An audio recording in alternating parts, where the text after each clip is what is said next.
I just want everything to fit right here. That's where I want everything to fit. I want to make all of my musical dreams come true from this pocket. That's what I want. Antipsychotic drugs.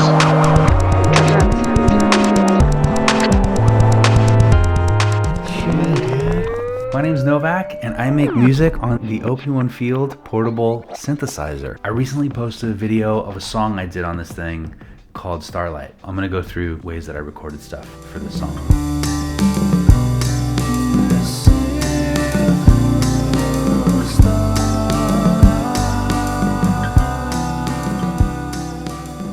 Track one, and the first thing that I did were the drums. It usually happens that I'm walking through my office and the OP-1 Field's sitting on my desk.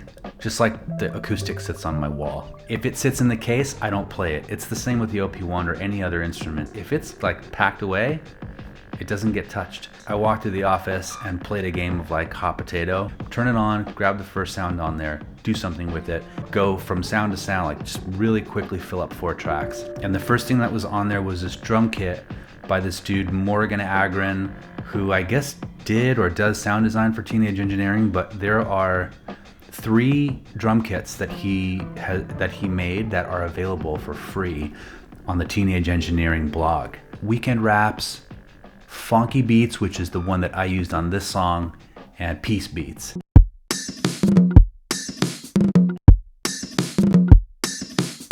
And then track 2, I went straight for Suitcase because Suitcase is like the one that I go to for everything. It's something I use on almost every single song. It's a go-to thing of mine.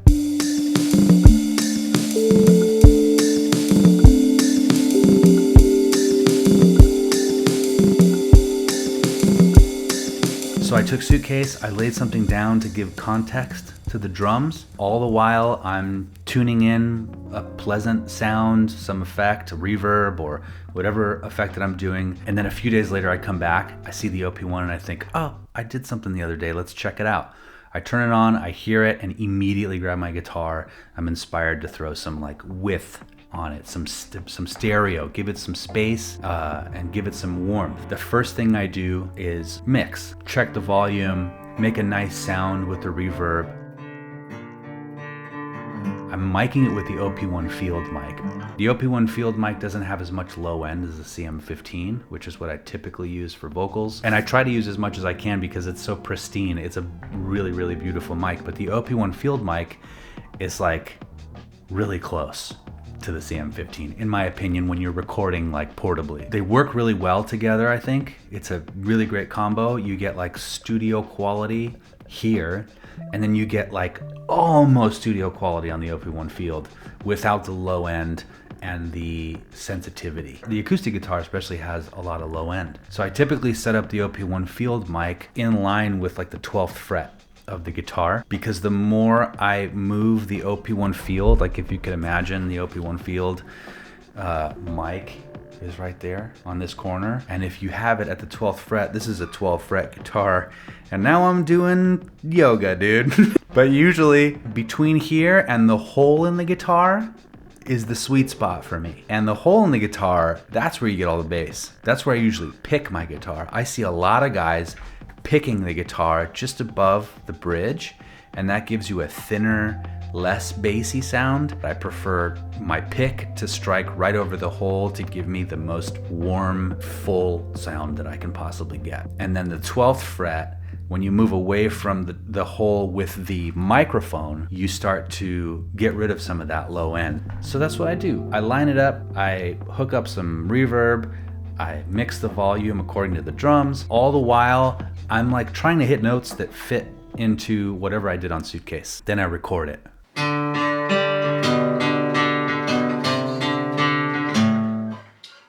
So I had the main recording up the middle, and that's when I lift it into the buffer to save it and drop it, because at this point I'm going to start splitting that main riff. Let's talk about reverb for a second. It doesn't just make the sound of the space around the guitar larger or smaller. It doesn't just put you in a room or put you in a cathedral. It allows your sound to fit better in the mix. And this, I think, is where people run the risk of drowning everything in reverb and using too much. If you haven't recorded music or you're just starting out, what's gonna end up happening is you're gonna hear reverb for the first time and you're gonna be like, oh, and then you're just gonna use reverb on everything. And so you just juice it all up. But the secret sauce, the magic, is knowing how to dial that back. The more you use it, the more you set your instrument into the mix or into the back. And the less you use, the more out in the forefront it stands. All that to say that when I split the guitars, I try to make sure that either it's drowning in the mix or the highs are rolled off, because I don't want you to hear the supporting guitars or the split guitars. I want you to feel those. And nothing interrupts the flow like a harsh high frequency or a super dry recording that pops out and slaps you in the face. Of course, I start playing around with harmonies. So at that point, I'm dialing in an even quieter setting with even more reverb, and I'm learning or writing or practicing harmony parts for those guitars. And that's when I moved to track 4 and I lay down left and right recordings of higher end harmony parts on the guitar. At this point, I've filled up all 4 tracks. Something happens that slows the process way down for me.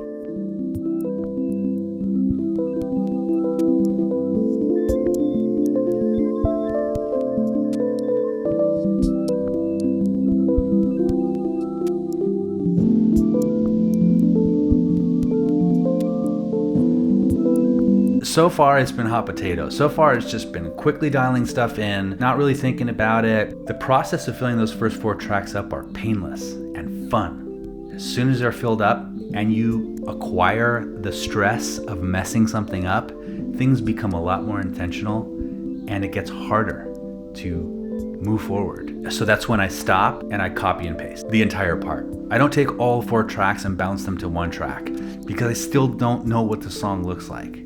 So at this point, I copy and paste all 4 tracks next to each other. So now I have 2 sets of the same thing. On the second copy, the freshie, I threw the cymbal down and the loop was long enough to where I felt like there had to be a derivative within that. There had to be halfway through, I needed to I needed to do something to differentiate the first half from the second half because it just started to get boring. So I reversed the cymbal. I did the same sequence, played that in, and that gives you that reverse cymbal sound. All the while I'm mixing it, and that I baked into the first track with the drums because I knew that I had the empty drum track, or like the drum track without the cymbals on the first. So I had a way to go back. If you don't know, the OP-1 doesn't have an undo button. So you kind of have that in mind with every choice that you make. Now I have cymbals, I have the reverse cymbals, and I have to lay down a bass. So now I'm looking at the guitars because I have 3 and 4 with guitars on it. So I gotta take those 2 tracks, track 3 and track 4, and I have to put them together. You can't bounce only certain tracks to one track if all 4 tracks are full. So you gotta take those 2 tracks, copy those 2 over, and then bounce those into one and then copy that back. Oh, it's so tedious, bro. I've got the guitars packed into one track, back over, and now I have room for a bass, so I lay down that bass line. At this point, I have bass, guitars, drums with the cymbals that differentiate the first half from the second half of that one loop. I copy and paste that. All slowing down now. The process is now slowing down. I start chipping away at the 4 copies that I have. How do I want the song to start? Let's just put drums. And then I start building. So I add the suitcase on the next one. Now I'm building the song out. I know that there's gonna be a point where I need a B section. I'm kind of avoiding it because I know how heavy that lift is gonna be. I'm trying to stay in the hot potato game because the intentional part slows me down, and that's when the real problems start. That's when I start like the existential crisis. I'm not good enough and this song sucks and I should have never wasted all this time. So to try to get inspired to do a B section, that's when I start hitting the beach or the park or the backyard, taking it outside, listening to it with fresh ears. Whenever I come back to the OP-1, it's always that first listen or second listen. I have to have a notebook with me to write down notes of the first things that I hear, because once I listen to it the 3rd or 4th time, now I'm back in that loop and I can't hear, I don't know the difference between this song and any other song, and I don't know where I am. I've heard it so much. that I can't make up my mind. I can't move forward.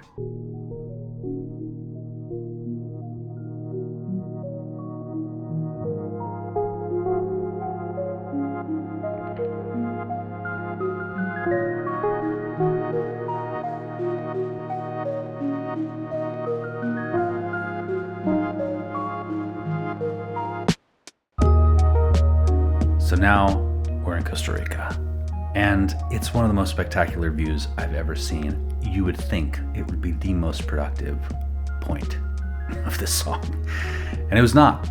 It was the most frustrating point of the song. The house is asleep, and I have the world to myself, it feels like.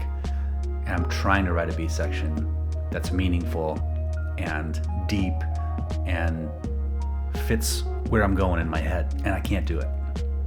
Nothing's happening, nothing's coming out. And finally, just before I throw the OP-1 field in the pool, I find the sound. I find the sound that changes everything, and it was the last thing I expected, and it was precisely because I gave up. So then I just like marinated on that loop for like another hour. That's what happens to me with the OP-1 field. I have headphones on. So when you are working with headphones, I feel like you're a lot more at risk of hitting something sweet and not working because it's too good. That's what happens with Suitcase. I turn Suitcase on and I hit a chord that just hits the right spot or a sequence, and I'm just like, and I can't do anything. I'm paralyzed. It's a problem. Vocals. Let's talk vocals. This is the TX-6 by Teenage Engineering. I don't think I'm going to do a video on it. I will say that when you're using only the OP-1 and you don't have any options, this is your saving grace. Or like any kind of mixer, I guess. I don't want any cables. I don't want any mess. I just want everything to fit right here. That's where I want everything to fit. I want to make all of my musical dreams come true from this pocket. That's what I want.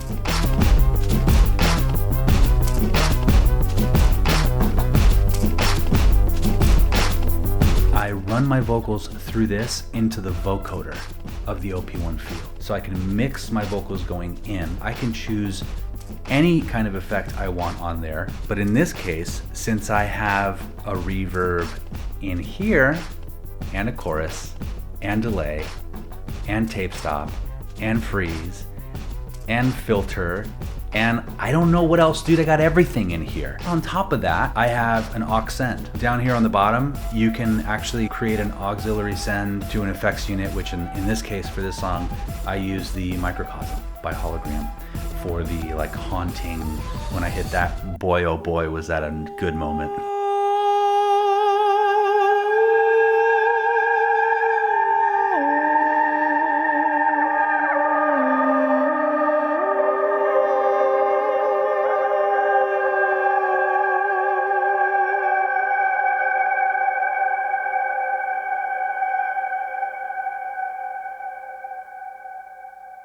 I couldn't believe I was doing that, but that's what the Microcosm does. The Microcosm makes you do things that you can't believe you did. So this little powerhouse mixed all my vocals going in, and it gave me the reverb that I used. There are things in here that I don't understand. Why do you have a looper in here and you're not able to loop 6 loops? If you could have 6 loopers basically and loop things to the master click, this would be a jam machine. You can only do 6 samples. So the samples have to be kind of in time with each other as far as I can conceive of a way of using this thing. But if they were 6 loopers, or if you could record 6 loops into them to the master click, then you could build a jam out on this. Anyway, so a few months back, I was watching a video by Andrew Wong about his like top 5 things of 2024. And one of those things was this little box called the Fieldtone Weaver. And when I saw it, I immediately knew that was gonna be something I think I would love. So I bought it, and it came in the mail. Dude, when I opened this box, I didn't even say or sing or do anything. It just recorded air, and it was giving me this beat that it just made out of like white noise or like the house sound with nothing happening. It blew my mind. And for the rest of that day, I literally walked just like with this thing and headphones. And because it's battery, I'm gonna do it. I have a confession to make. I was itching to do a video on this thing. I got started on it yesterday, and the first thing I did was rip the positive lead of the battery in the back off of the circuit board, and then tried to resolder it and killed the whole pedal. I'm trying to fix it or replace it or repair it at the moment, but... Do you speak Spanish? No. Oh, okay, because we're Jehovah's Witnesses. Jehovah. A witness? Is it a person that witnessed Jehovah? Or is Jehovah the witness? I'm not sure. But this thing is all in Spanish, so I won't be sure anytime soon. There are other synthesizer sounds in this song that I don't remember what they were. The B section, for example. I think it was Trumptown? Trumper? Trumpsy? Trumpy? What is it, dude? You gotta know it. You're doing a video on the fucking song. You should know what you did. Ooh, wait till I show you guys that jam. Okay, so the B section sound, that's sort of the bed of that entire section, is trumped in, and it's a stock sound in the Voltage synth engine, and I have no idea how I tweaked it. So that's one sound that I can't explain. Oh, the crescendo.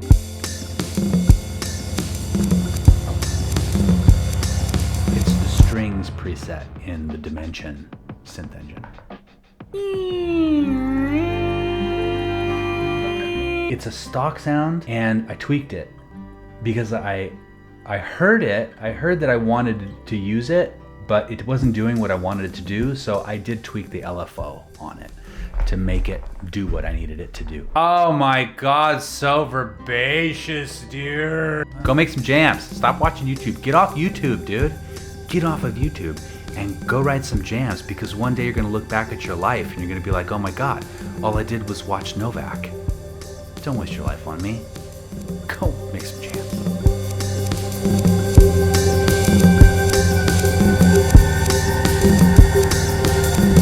So now I have two meaty parts, and this next part, it's a whopper.